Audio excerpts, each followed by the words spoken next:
My guest this week here at the Munich Security Conference is Adel al-Jubeir, the Saudi Minister of State for Foreign Affairs. Why are there still so many unanswered questions about the murder, and why the massive crackdown on human rights activists inside Saudi Arabia? Adel al-Jubeir, welcome to Conflict Zone. Nice to be here. It's around 16 months since agents of your state murdered Jamal Khashoggi in cold blood in your consulate in Istanbul. What's striking in retrospect is that 3 days later your Crown Prince Mohammed bin Salman told the Turkish authorities to search the consulate and added, "We have nothing to hide."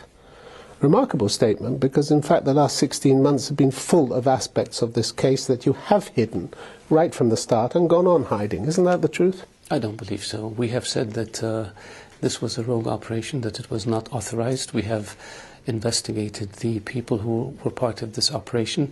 Charges were leveled against 11 of them. 5 of them were facing the death penalty. The trial began in January. The trial was attended by representatives of the permanent 5 countries on the Security Council, plus Turkey. Plus I'd like to talk about the trial, but straight away after the event, let's just take that expansive offer from the Crown Prince to search your consulate. It was another 10 days before Turkish investigators were actually allowed into the building. Why so long if you had nothing to hide? I'm not a technical person, but I understand that there are situations where countries have to agree on the mechanics and the modalities of how you want people to enter sovereign territory. You have to agree on the equipment, you have to agree on the scope, and you have to agree. No country will allow another country full access to a diplomatic facility. That just doesn't happen. The UN Special Rapporteur Agnes Kalamar didn't see it that way. She found credible evidence pointing to the crime scenes having been thoroughly, even forensically cleaned. These indicate, she said, that the Saudi investigation was not carried out in good faith and that it may amount to obstructing justice. With all due respect, Agnes Kalamar did not have a mandate for this. She relied on sources from the newspapers and on leaks to the media. She didn't have any experts in forensics and other issues. But it's a safe assumption, isn't it? You clean up a crime scene immediately, you're hiding something. It's not a safe assumption.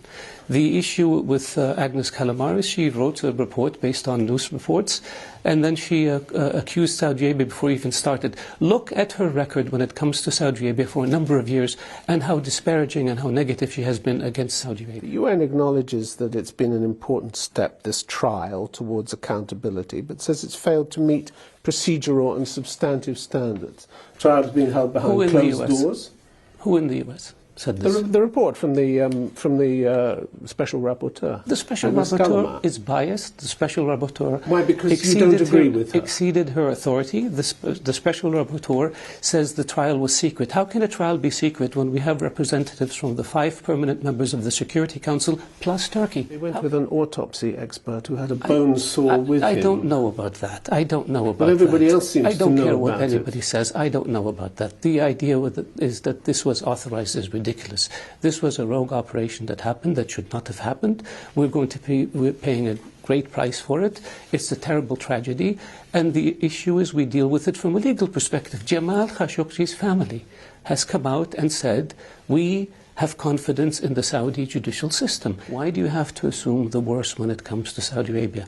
Operations go wrong. This is a pretty bad thing to have happened. Nobody's assuming the worst here. The worst happened. Abu Ghraib was pretty bad. And they got a lot of bad publicity for it. But we're not talking about the United States. We got a lot of bad publicity for it, and we're dealing with it, and we're putting people on trial, and we will be punishing them. Mr. al-Jubeir, in March 2017, US officials with access to classified intelligence reports told the New York Times that your Crown Prince had authorized a secret campaign to silence dissenters.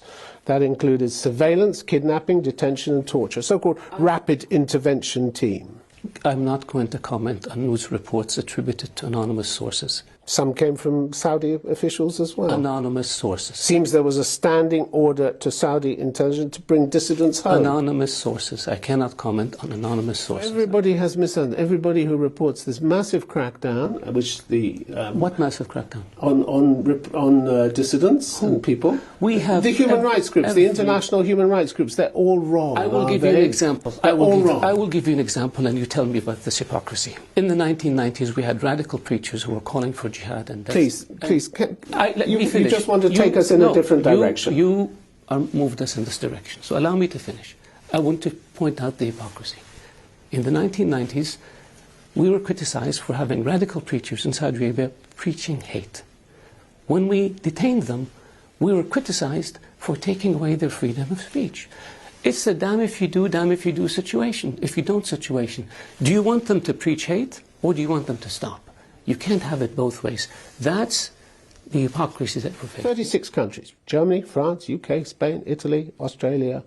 Have they also misjudged the situation in your country? Yes. You seem to be badly misunderstood by some of the biggest experts in the world. Yes. Yeah, really? Yes. How did that happen?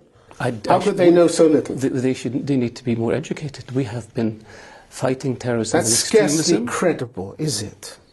I mean, you can sit here and say that, but that's insulting to their intelligence, isn't it? We have laws, and there's a line between freedom of expression and incitement and murder. And we have laws in our country, and we have a court system, and people have to obey the laws, and the courts in Saudi Arabia are the ones who adjudicate these cases, and nobody else, with due respect to all the NGOs and all the human rights organizations. And virtually every human rights activist is sitting in jail. That's not true. We were charged with detaining women for asking for the right to drive. That's not true. They were involved with foreign governments trying to recruit people in sensitive positions in order to obtain sensitive documents to be used by our enemies. That's called espionage.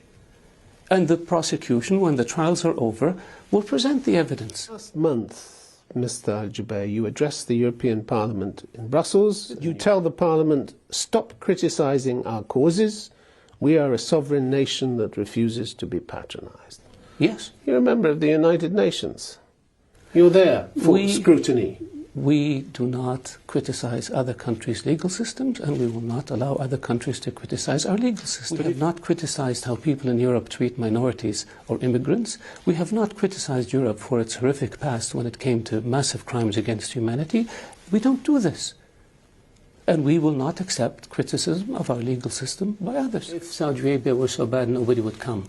Why would companies invest billions of dollars? They'll always come and do business. They'll always come and do business. You know that. Why would entrepreneurs come and set up shop and sell? Because they can make money. That's it. It's nothing to do with your human rights record. I disagree with you. It's nothing to do with it. I think your mind is made up, and you don't want to see the facts. Come to Saudi Arabia and see for yourself. You told the Parliament, stop lecturing and start working with us. We have a court system. The court system is independent. We don't allow anyone to question. Just what you said to me. How do you suggest Europe works with you when you slam the door in its face like that? In what sense slam the door? Stop lecturing and start working with us. Yes, we will not accept lectures. It's not a lecture. It's a lecture. They're telling you the results. It's a lecture based on... They're telling you the results of their research. It's a lecture based on lack of information of the Saudi legal system and how it works. It's a lecture based on information that they obtained either through hearsay or through inaccurate sources. You spoke at the Parliament. You told them your view. They're not buying it. That's their prerogative. I'm not buying their view either. The major countries? No. I'm not buying their view either. So where do they start? There's no starting point, is there? If you look at education, if you look at healthcare, if you look at life expectancy... We're not. We're looking at human rights. That's all human rights. That is all human rights. If you look at media... What is healthcare to them if they're in jail for years without charges? We have more than 20 million Saudis. Are they all in jail? Nobody said they were all in jail. You're telling me they're all in jail. I said human rights activists are in jail. You see them as activists, we don't. As Amnesty said, hardly any of them... We don't see them as activists. Hardly any of them are not behind bars. With all due respect to Amnesty International, we have a court system. We have a public prosecution that brought charges against them. The courts will adjudicate these cases, and if they're innocent, they will be released, and if they're guilty, they'll be punished. It's as simple as that. And with all due respect to Amnesty International, their opinion doesn't matter. They say that, so what are you saying? You don't care about what people think about your human rights? I say we don't have the problem with human rights. We have a legal system. We have laws that people have to obey. If they don't obey those laws, there will be charges filed against them, and they will have to face the courts. Very simple. I believe you have not been fair in your views of Saudi Arabia and in the positions you've... Not my views. These are the views that are quoted extensively. In the questions that you've articulated, and I wanted to be able to show you that there's a universal issue here. When you have a law, the law has to be obeyed. If you don't like the law, change it. But as long as it's on the books, you have to obey it. Al Jubair, thank you very much for being on Conference. You're welcome. Thank you.